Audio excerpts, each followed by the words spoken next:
Así era el tío Gerardo. Cada que nos juntamos en el rancho de la familia, se ponía a platicar de todas las anécdotas que tenía y que nos compartía a todos los sobrinos. Pero ese día no contó las andanzas, sino un cuento de terror en la tormenta de unos años atrás, y de lo que solo se supo habían desaparecido muchas personas. El cuento de terror en la tormenta empezó en el estado de Tabasco, y según cuenta el tío, de esos temporales empezaron a salir los cuerpos de los panteones por las inundaciones, algo que a los difuntos molestó, y de ahí la anécdota. El pueblo de Tapijulapa, Tabasco, se encuentra a solo unos cuantos kilómetros de la capital. Siempre se escucharon rumores que en el panteón principal los muertos salían de sus tumbas, pero con el temporal todo cambió. Ahora se veían rondar por los caminos, lo que a la comunidad del pueblo asustó. Ya no eran historias o mitos. Las personas los veían vagar por los caminos, como si deambularan en busca de algo. Después de las tormentas y de todos los cuerpos que se llevaron las aguas, empezaron a desaparecer personas que trabajaban en los campos, como si se los tragara la tierra. Sin explicación alguna, desaparecían para no volver a verlos jamás. Muchas personas se reunieron con el párroco de la iglesia del pueblo para pedir por eterno descanso de los desaparecidos y de los muertos que empezaron a verse por la región, lo que hizo que todo se calmara. No se sabe a ciencia cierta si la desaparición de las personas tenga relación con lo que la gente vio de los muertos del panteón, pero ninguno se volvió a ver jamás, quedando todo como una historia de terror o un mito urbano más. Era la primera vez que Omar iba al cementerio a visitar la tumba de su hermano mayor, el cual murió siendo aún muy pequeño. Sus padres le habían contado de él, pero nunca antes los había acompañado. Pero decidieron que Omar ya era mayor y podría unirse a la tradición familiar. El chico observaba con atención todo lo que había a su alrededor: grandes estatuas de piedra con forma de ángeles, cruces de todos tamaños y con todo tipo de garabatos, y por supuesto muchas tumbas. Sus familiares, que ya conocían bien el camino, se movían ágilmente entre las lápidas, y a él lo dejaron un poco rezagado. Mientras se apresuraba para no quedarse muy atrás, pasó entre dos tumbas pisando un caballito de madera. Ya que sus padres acostumbraban llevar juguetes a su hijo difunto en sus cumpleaños, probablemente mucha más gente lo hacía, así que lo recogió para ponerlo en su lugar. Miró la inscripción de las dos tumbas y en ambas había enterrado un niño, lo cual le dificultaba un poco para devolver el juguete a su dueño, así que lo dejó a la suerte y, lanzando una moneda, decidió dejarlo en la tumba a su izquierda. Se dispuso a salir corriendo para alcanzar a su familia, pero su pie se atoró con algo y mientras estaba agachado trató de zafarlo. Le tocaron el hombro derecho y una suave voz le susurró al oído: «Ese juguete era mío». Aunque el chico volteó lo más rápido que pudo, sus ojos solo percibieron una ligera forma translúcida que se deslizaba debajo de la lápida a su derecha, aunque sus pies estaban listos para salir corriendo y quería con todas sus fuerzas hacerlo. No tuvo más remedio que tomar el caballito y devolverlo a su dueño, para después de eso jamás volver a pisar un cementerio.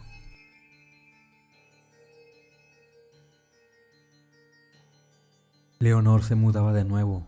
A su madre le encantaba la restauración, así que su predilección por las casas antiguas empujaba a la familia a llevar una vida más bien nómada. Era la primera noche que dormían ahí, Y como siempre, su madre le había dejado una pequeña bombilla encendida para espantar todos sus miedos. Cada vez que se cambiaban de casa, le costaba conciliar el sueño. La primera noche apenas durmió. El crujir de las ventanas y del parque la despertaba continuamente. Pasaron 3 días más hasta que empezó a acostumbrarse a los ruidos y descansó del tirón.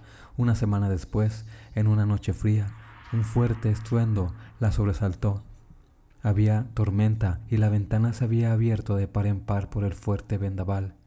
Presionó el interruptor de la luz, pero no se encendió. El ruido volvió a sonar, esta vez desde el otro extremo de la habitación. Se levantó corriendo y con la palma de la mano extendida sobre la pared empezó a caminar en busca de su madre. Estaba completamente a oscuras. A los 2 pasos su mano chocó contra algo. Lo palpó y se estremeció al momento. Era un mechón de pelo. Atemorizada, un relámpago iluminó la estancia y vio a un niño de su misma estatura frente a ella. Arrancó a correr por el pasillo gritando hasta que se topó con su madre. ¿Tú también lo has visto?, le preguntó. Sin ni siquiera preparar el equipaje, salieron pitando de la casa. Volvieron al amanecer, tiritando y con las ropas mojadas. Se encontraron todo tal y como lo habían dejado, menos el espejo de la habitación de la niña. Un mechón de pelo colgaba de una de las esquinas y la palabra fuera estaba grabada en el vidrio. La familia se mudó de manera definitiva para dejar atrás aquella pesadilla. Leonor había empezado a ir a un nuevo colegio y tenía nuevos amigos. Un día la profesora de castellano le repartió unos periódicos antiguos para una actividad.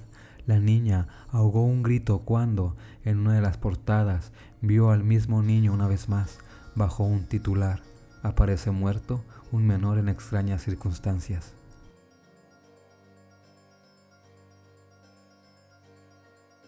Cuando Alejandro vino al mundo, el roble ya estaba en el jardín. A nadie le extrañó que el chico le temiera, pues era más grande que él y sus ramas parecían brazos estirándose para alcanzar algo. Pensaron que al crecer olvidaría el miedo, pero no fue así. El niño se negaba a salir al jardín. Decía que el árbol quería atraparlo. Intentando entrar por la ventana, hasta la cubrió completamente con un mueble, y a veces los encontraban dormidos en la tina del baño. Nadie pudo creerle su historia, así que él simplemente se dedicó a fingir que todo estaba bien. Como el chico no se quejaba más, todos dieron por olvidado el asunto hasta que el pequeño desapareció. La ventana estaba rota, había algunas hojas del roble en el suelo y señales de arrastre por el patio, las cuales llegaban también hasta el árbol. Aún así, nadie quiso mencionar la relación evidente.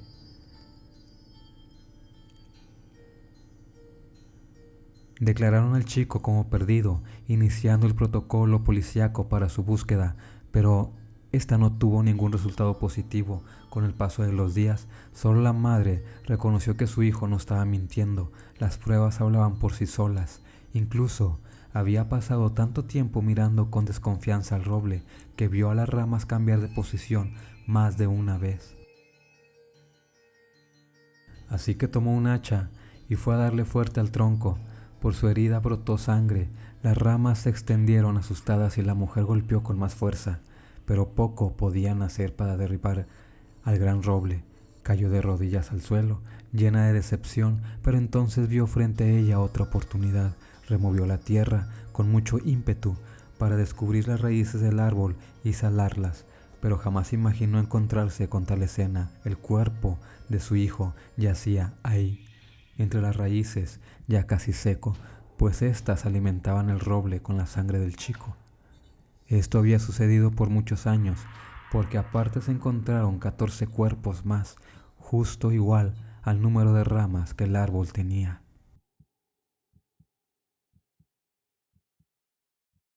La minería es una de las actividades más antiguas que ha desarrollado el hombre desde hace siglos, ya que la extracción de piedras preciosas siempre ha interesado a miles de personas. Hoy les voy a contar una historia de terror que sucedió en un pequeño pueblo hace no mucho tiempo. Resulta que en aquel lugar había una gran mina de diamantes, solo que nadie se atrevía a acercarse siquiera un poco a ella. La razón era porque aseguraban que en su interior vivía una bruja.